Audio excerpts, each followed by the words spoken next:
Hey folks, welcome back to Schul's Flashlight Reviews. Today we're looking at Klarus, the XT21C flashlight. For this review, I really had to kind of put my tactical hat on and really think about this light in terms of that, because the design of it and the UI and everything is very tactically minded. So let's take a look at what we got here. We got a box here which is really nice, kind of a cut above what we normally get in the enthusiast flashlight community.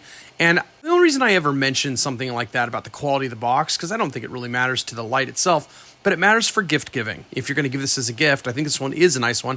It's got that UV trapping. There you go. See the highlight there on the numbers, and that just kind of looks nice in your hand. It's got a nice kind of smooth feel to it. All the sides are printed. It's got the information on the back. It's just a good presentation. Let's take a look on the inside here. Some more nice dividers, and the entire manual, if you will, is just displayed right here. There's not much to speak of. And in fact, it kind of took me a moment to kind of sort out the UI and the way it worked. So later in the UI section, you're going to want to watch that because there's not a lot of explanation. There's no little pamphlet to tell you what's going on. You lift this up, and I was very surprised and delighted to find out that it came with a case. Flashlights don't normally come with cases these days, and I'm also going to go out and say that this is a really nice case. If you take a look at the AceBeam L35 that I have over here, you can see that, and this is a good case. This is a nice quality one, but I think this one's even a cut above that. It's got the company name stamped on this little tab here, and this one checks all the boxes I need for a case like this. Right? It's lightweight, doesn't add a lot of bulk to the light, but that it's flexible, but not floppy. It's thick, but not too thick, right? It's got nice stitching. On the inside, it's got a separate material so it doesn't mar up the finish on the light. I like that the bottom here is kind of thick as well. I noticed that on the AceBeam one that is custom made for their light, there's kind of a little soft area down here, which protects it from scuffing, but if you were to drop it while it's in the case, I don't know how well it would protect it from dinging. This one feels like if I dropped it, it would probably survive better. Also, it's got the little Velcro and the D-ring. It's just a nice case. I really like it. And you can tell that it was custom made for the light too, which I always appreciate. Sometimes companies just throw in a case that they are able to buy from another vendor. And, before we get off the box here, I want to point out that there's a little slot over here that has other accessories in it. If you take this on out, it's got a charging cable, lanyard, some O-rings. Let's take a look at the ergonomics and features of the light itself. This is a 21700 flashlight, which gives it a 5000 milliamp hour battery. So that's really nice, and that puts it in the same league as the AceBeam E70 here, which is also 21700. The DM11 from Hank, which I got a shorty tube on it right now, but that would normally be a 21700. And then the aforementioned AceBeam L35, which is also a 21700. And then we got the Klarus XT21C. Now, you'll notice when you look at these that it's kind of a svelte, kind of a thin 21700. It's got about the same diameter as the tube over here, but of course this has got the large tier on the AceBeam. And I think it's only a smidge bigger than the AceBeam E70, which I've said in my other review about the AceBeam E70 is kind of the smallest 21700 light you can make. This is about as tiny as they can make it with a deep reflector. So if you want to see more about the AceBeam E70, you can click on the link that we've got up in the corner right now over here. But I think this is a pretty small light for a 21700. Klarus quotes it as a 1-inch diameter and 3,200 lumens. We'll check that out on the Lumen tube in a bit. Let's take a look at the ergonomics. Now, remember what I said, this is a tactical light, right? So it's got a very tactical-minded bezel here, a strike bezel. One of the things I noticed, if you're a flashlight enthusiast and you like to mod things, is it is not glued down. This can I unthreaded this and was able to pop the glass and the reflector out. So that bodes well for enthusiasts that like to get in here and mod and change out emitters and whatnot. Also, I like the knurling on the side a lot. It's got a different look than I normally find. It's got a little design to it. It's very grippy, but it doesn't bother me at all. It's like hard to explain, but it's smooth but grippy. It's grippy, but it's not bothering me. And this light is a dual tail switch design on the back, and we'll get to that more in the UI, but I'll just give you a shot of it right now. There's a main tail switch right here, and then a secondary switch off to the side. It's got a little clip right here, which is kind of firm. Not the firmest I've ever seen, but it's definitely not as springy as the E70. The E70 I can lift no problem. So this one's a little firmer than that. It's a press fit type right here in this channel. One thing I noticed was as I was trying to lift this earlier and kind of like check it out, notice that it like when I'm lifting it, it's rotating pretty easily. So that doesn't super bother me because I wouldn't really pocket a light like this. This is a little large for me. I would just kind of handhold it or put it in a jacket pocket. I wouldn't put it in my front jeans pocket. However, if this rotation on the clip was annoying you, you might have to hit this with some Norland 61 or some other kind of epoxy here to get to stop rotating. I like these cutouts right here. These prevent it from rolling, right? You just put it down, it kind of stops on one of those cutouts. So that's nice. And then also notice that on this side here, it's got a charging port. Let's get a good light on that. Charging port, and it's got a little flappy doodle. And I'll talk about that in the charging section a little more. And on the back here, it's got a couple holes for the lanyard. Let's get a good shot of the reflector here, and you can see that the glass is lightly coated with a blue coating. And at the bottom there, we can see the SST, the luminous SST70 emitter. It only comes in one color temperature, and that's cool white. I didn't measure tint or CCT on this, but it felt kind of like a Osram W1 to me as far as color temperature, so around 6,000. Okay, let's talk about charging. So on the side here is a very diminutive little LED that you can barely see. It's right there. That's the charging light, and that also gives you information about the UI, which I'll show in a bit here. And right next to it, so it's not opposite it, it's like here, and then the next section is the charging flap. When you lift this up, this is a USB-C connector, and the little flap doesn't rotate, so you kind of just have to pull it up out of the way. USB-C cable goes in there, and then the light comes on red, and when it's done, it turns to green. Charging is a little pokey. I noticed that when I received the light, the battery was at 3.3 volts, which is essentially 0% left. It's between 0 and 5%, depending on who you talk to and what the brand of the battery is, which I'm not really sure. It was wrapped by Klarus, and we'll get to the battery in a second. But it was essentially dead, and I put it on the charger, and it took 4 hours to go to green. I noticed that in 3 hours, it had made 4.1 volts, which is roughly 90% full. So you went from 0 to 90% in about 3 hours, and then it took about an hour to go the additional 10%, which is pretty standard for charging. It slows down at the end there to not overcharge the battery. Let's take a look at the battery itself. You can open up the tail cap here, and the battery slides out. As I said, it's a Klarus wrapped battery. Notice that it is a proprietary battery that has positive and negative terminals on the same side. There's a negative plate down the bottom here as well, but both of these plates are used by the proprietary charging that's on the inside. Let's see if I can get a light in on this. There we go. There you go. So you can see let's get a little better shot. See at the bottom there is actually a little tiny spring right dead center, and then there's a big fat kind of bronze looking spring around the outside. That's what connects to the other side of the battery. There is also a raised little area here, probably, I'm assuming to keep these from shorting. And but I want to note that this proprietary battery, even though it's got a plate on the back here, I was reticent to put it in my charger. So, I just don't want these two ends over here to touch my metal tab in my charger in short. Even with the raised bit, it spooks me a little. So I think that that's something you should be aware of, that it's a great feature to have built-in charging, but it's likely that you're going to have to use the built-in charging. I don't recommend putting this on a dedicated charger. The battery was listed at 5,000 milliamp hours, which is a large capacity 21700.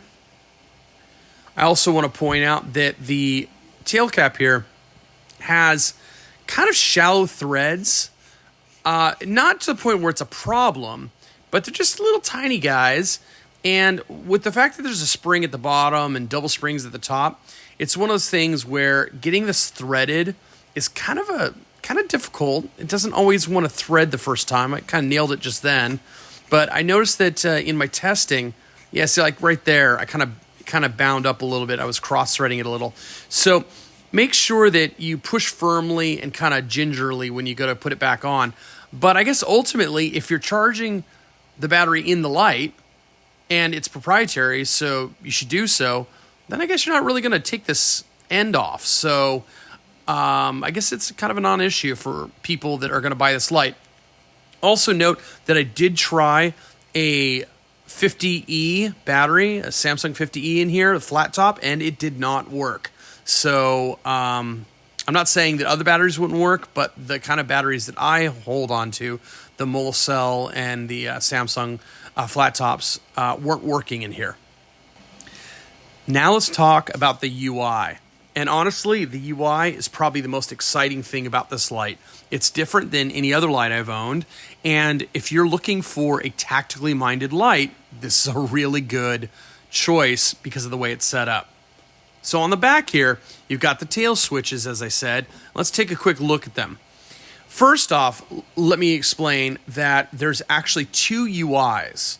So we're going to go over the default UI first, and then we'll go over the alternate UI. So the default UI, let's get some good light on this. There we go.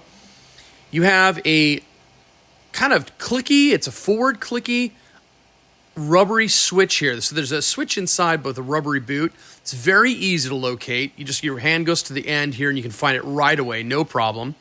And as I said, it's forward clicky.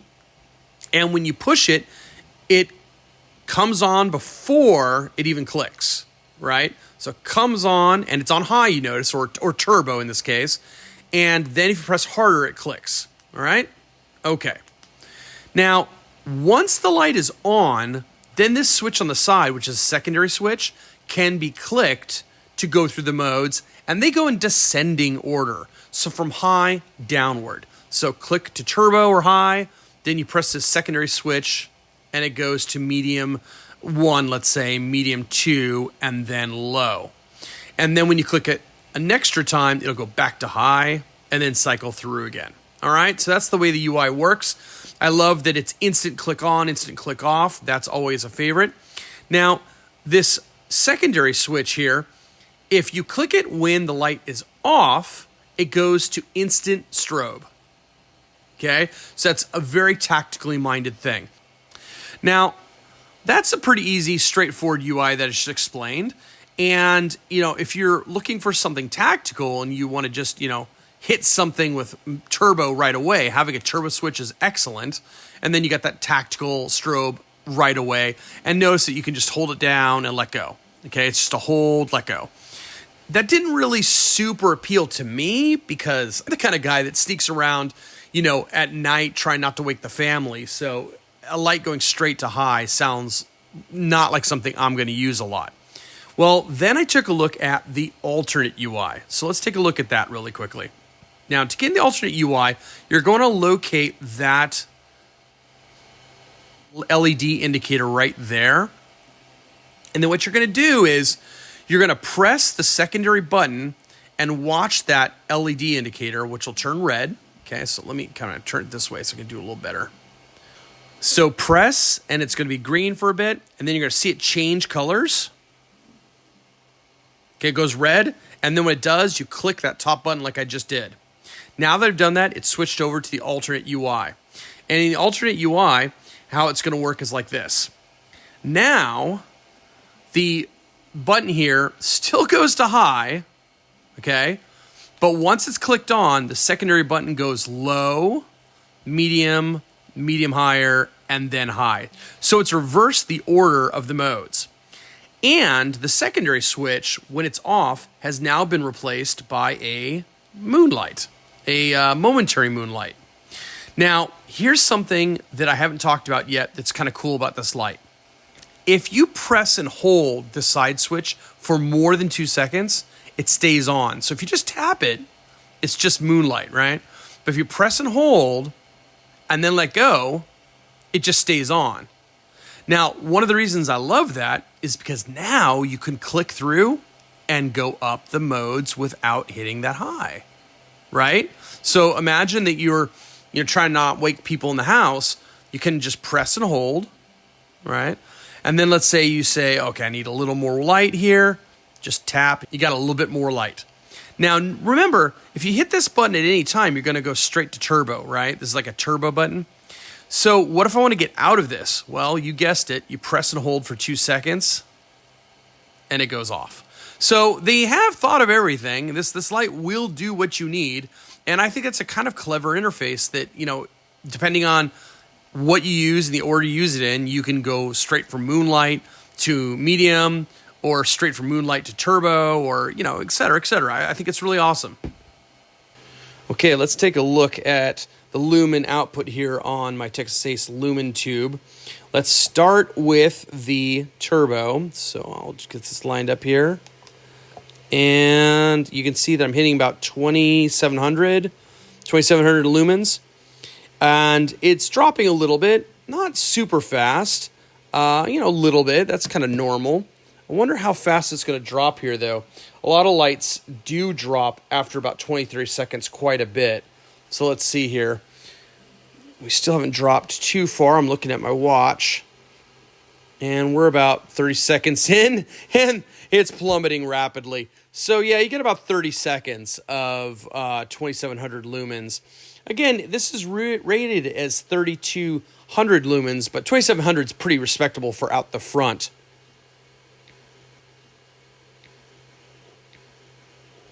Yeah, it's dropped pretty good here. I would say this is dropping much faster than the typical Ace beam, but not nearly as fast as like a Hank light. Hank lights plummet even faster.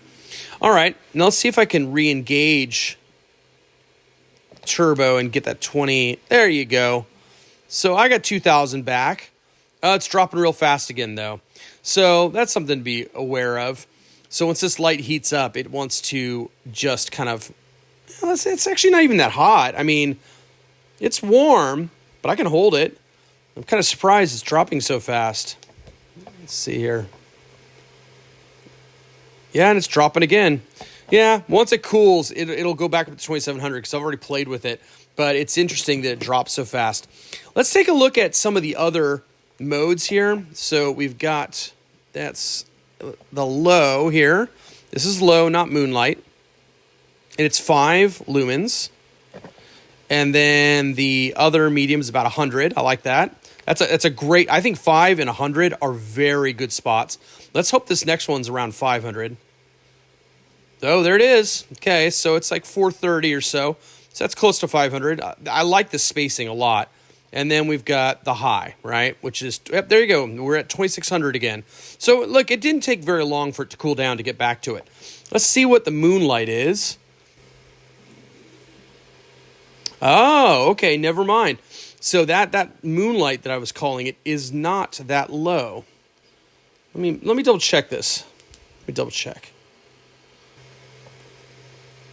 Okay, so correction.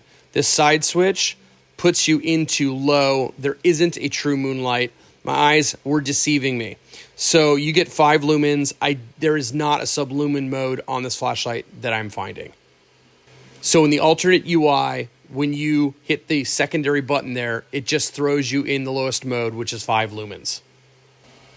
I'm looking at the back of the box now, and you can see indeed it says there is a moonlight mode about 5 lumens, and it says 100, 400, and then it says 3,200. So these lumen values are pretty close to what I was measuring. I definitely measured 5. I measured about 100.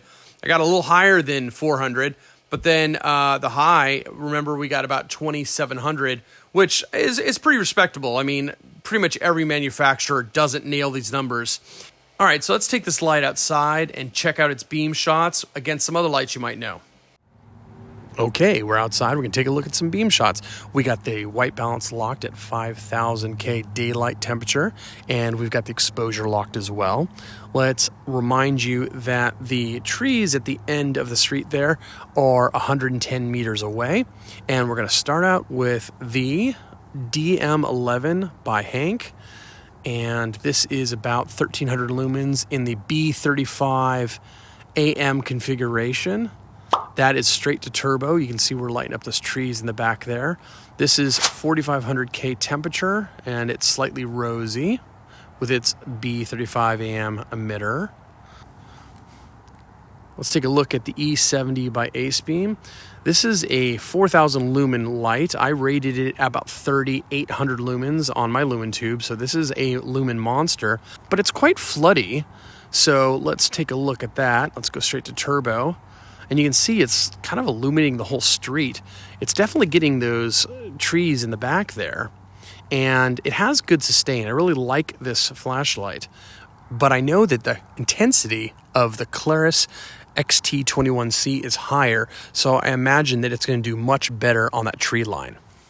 Next up, I'm going to show you the Ace Beam L35 with an XHP 70.2 emitter as well, but this time in a large tier format, a much larger light than the Klarus XT21C. So let's take a look at it. We'll go straight to turbo again.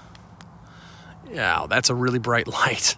It's demolishing those trees at 110 meters away. Let's take a look at the Klarus now. Hit its tail switch. And it's also reaching those trees with no problem. And if we take a look at the hot spots here, I find that the hot spots are of similar sizes. The Ace Beam L35 is in my right hand, and it has maybe slightly bigger hotspot. Let's take a look at that tree line in the back there. I'll tell you what, though, the tint on the Klarus I actually find a little more pleasing. The XHP is a little bit of a green emitter, so I kind of like what's going on with the SST70 here in the Klarus. And you know what? The fact that these are as close as they are, and look at the size difference, right? You get this huge tier on the Ace Beam L35 versus the little tiny 1-inch diameter on the Klarus. That's really really impressive that it has so much intensity. This is a really bright flashlight. So my conclusion after looking at these over is that this light falls very closely to the Ace Beam L35 in terms of performance. Clearly, it's a lot smaller. The tier here on the L35 is much larger, so this is a much more pocketable light. But as far as performance and price, they're very similar. But I think what really puts it over the edge is, do you want a cooler color or a warmer color? And how much do those tactical features matter to you? Like the fact that you have instant access to strobe versus high and all that kind of stuff. So if you're tactically minded, I think this Klarus XT21C is a perfect flashlight for you. If you're interested in some of these other flashlights, I have reviews on all of them. Check out my channel and maybe take a look at these suggestions down below.